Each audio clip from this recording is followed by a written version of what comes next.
Olá, alunos do segundo ano do Colégio Caldas, mais uma videoaula de Química. Nessa videoaula nós vamos estar estudando sobre lei de velocidade, tá? Nós vamos estar entendendo sobre reações elementares e não elementares. Bom, o que é uma lei de velocidade? A lei de velocidade, gente, é uma expressão matemática que traduz a velocidade instantânea, a velocidade da reação. Lei na física é algo que se repete com frequência, variando as condições, né, a qual aquele fenômeno acontece. Então, a gravidade é uma lei, certo? Onde nós sabemos que todos os corpos eles se atraem em direção ao centro da Terra, independente de onde eles estejam no planeta. Então, a lei de velocidade vai ser uma expressão matemática que vai traduzir a velocidade instantânea daquela reação química em função da concentração dos reagentes presentes nessa reação.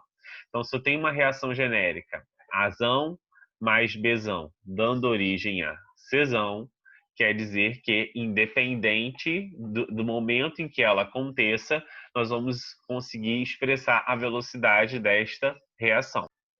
Bom, então se nós temos uma reação química, Azão mais Bzão, dando origem a Czão, onde Azinho, Bzinho e Czinho são os coeficientes, a velocidade da reação vai ser igual a K, que é uma constante de cada reação química, tá? É uma dada temperatura, vezes a concentração de Azão elevado ao coeficiente ao X, que vai ser um expoente determinado experimentalmente, que vai ser chamado de ordem da reação, vezes a concentração de B elevado a Y. Então, a velocidade da reação sempre vai ser a concentração, toda vez que eu tenho esse colchete, quer dizer que eu tenho a concentração em mol por litro de A e B, certo? Elevado aos seus coeficientes aí, X e Y, que vão ser determinados experimentalmente e que os dois somados vão ser a ordem da reação, tá?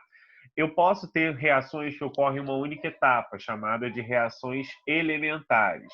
Nesse caso, os expoentes x e y correspondem aos coeficientes estequiométricos Azinho e Bzinho. Então, se essa reação aqui fosse uma reação que ocorre em uma única etapa, ou seja, uma reação elementar, você vai fazer que os expoentes x e y são os números que aparecem antes das substâncias. Como é que eu vou saber se a reação é elementar ou não, professor? Você vai saber porque a questão vai te falar isso, ok? Então, se eu tenho esta reação química, NO2 mais CO produzindo NO e CO2, a velocidade vai ser a K vezes a concentração de NO vezes a concentração de CO, correto? A ordem será igual a 2, porque a soma do expoente aqui invisível 1 mais 1 vai ser igual a 2. Se eu tiver esse outro exemplo de reação química, então vai ser igual a K, concentração de NO, como tem um 2 aqui, será elevado ao quadrado, vezes a concentração de H2, como aqui o expoente é 1, então elevado a 1. E essa reação aqui vai ser de ordem 3, porque 2 mais 1 vai ser igual a 3. Então, se a reação é elementar, é só você ver os coeficientes que aparecem antes das substâncias na reação química. Bom, se a reação não for elementar, se ela ocorrer em mais de uma etapa, aí você vai ter que pegar e estudar o mecanismo da reação. O mecanismo da reação ele vai ser fornecido para você, tá? Na questão. Olha só. Então, se eu tenho uma reação 2A mais B produzindo A2B, eu tenho o que nós chamamos de etapa lenta, A mais A produzindo A2, e eu tenho etapa rápida, que é A2 mais B produzindo A2B. Qual vai ser a etapa determinante para a velocidade da reação? Vai ser a etapa lenta. Porque a etapa lenta ela vai demorar mais. Então, se eu tenho um processo que ocorre em duas etapas, um ocorre muito rápido, outro ocorre muito lento, o tempo total vai ser determinado em função da parte lenta, porque a parte rápida vai ser desprezível o tempo em relação à parte lenta. Logo, nesse tipo de reação, a equação é determinada pela etapa lenta. Então, seria essa etapa aqui, ó, A mais A dando origem a A2, que seria a lei de velocidade. Então, vai ser igual a V igual a K, concentração de Azão vezes concentração de Azão, ou V igual a K, concentração de azão ao quadrado, porque nós sabemos que A vezes A é A ao quadrado. Então, se eu tenho esta reação global que acontece com esse mecanismo aqui, nós sabemos que a primeira etapa é lenta, as duas outras etapas são etapas rápidas, então, para determinar a lei de velocidade, eu tomaria como parâmetro a primeira reação.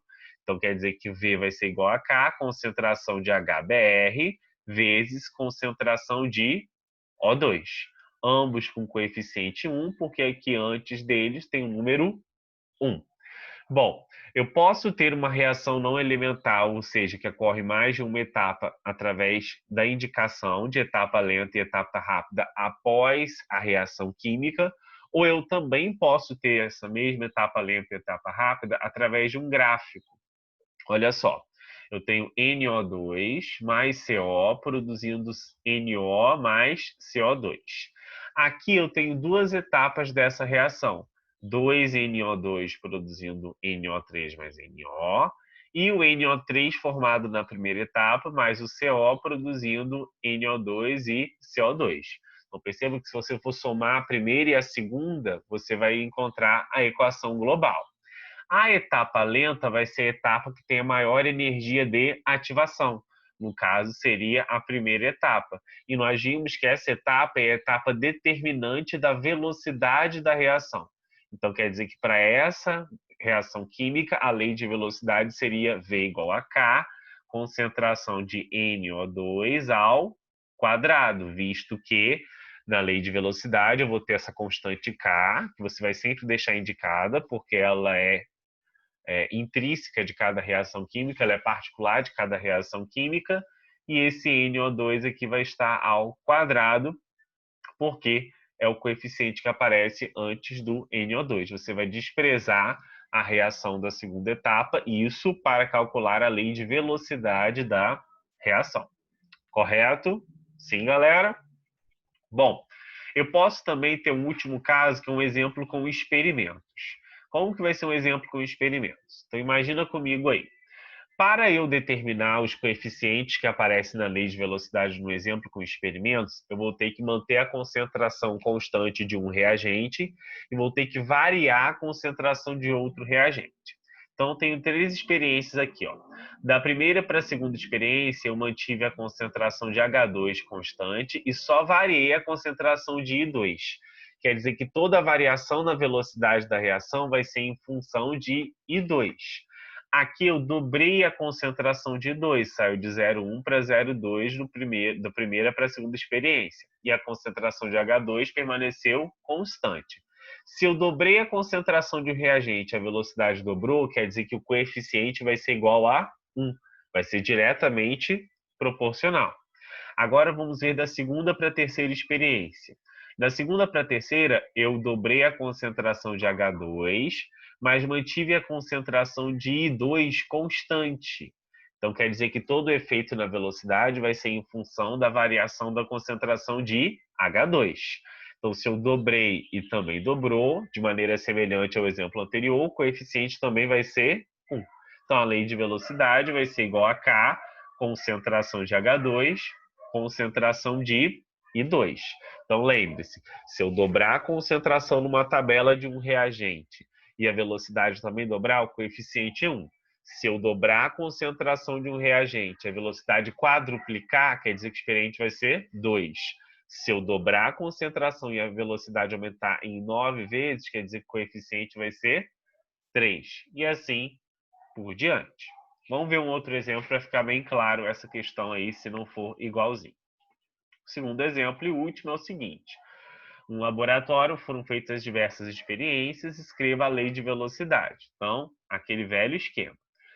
Do experimento 1 para o experimento 2, o que acontece aqui? Ó? Eu dobrei a concentração de H2 e mantive a concentração de NO o quê? Constante. Se eu dobrei H2 e dobrou a velocidade, quer dizer que o coeficiente do H2 vai ser igual a 1, correto? Agora, se eu comparar o experimento 1 e 3, eu mantive a concentração de H2 constante, certo? E a concentração de NO ela dobrou e a velocidade quadruplicou. Se a concentração de NO dobrou e a velocidade quadruplicou, quer dizer que não foi totalmente proporcional. Então, o coeficiente não vai ser 1, vai ser igual a 2. Se eu dobrasse e a velocidade quadruplicasse, quer dizer que o experimento, o coeficiente é igual a 2. Se eu dobrasse e a velocidade oituplicasse, quer dizer que o coeficiente seria igual a 3. Então, é só você ver essa regra do expoente. Então, aqui a velocidade vai ser igual a K, concentração de H2, porque eu dobrei e dobrou, e aqui eu dobrei e quadruplicou. Se eu dobrasse e oituplicasse, 2 elevado a quanto dá 8? Ao cubo. Então, por isso, seria o expoente 3.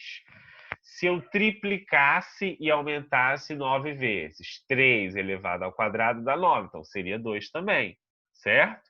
Então, você tem que sempre ver a relação que existe entre o quanto que aumentou na concentração de um reagente e o quanto que aumentou na velocidade.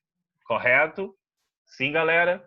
Bom, essa foi a nossa videoaula. Espero que vocês tenham aprendido. Forte abraço a todos. Qualquer dúvida, estou aí no WhatsApp para tirar suas dúvidas. Até mais. Tchau, tchau.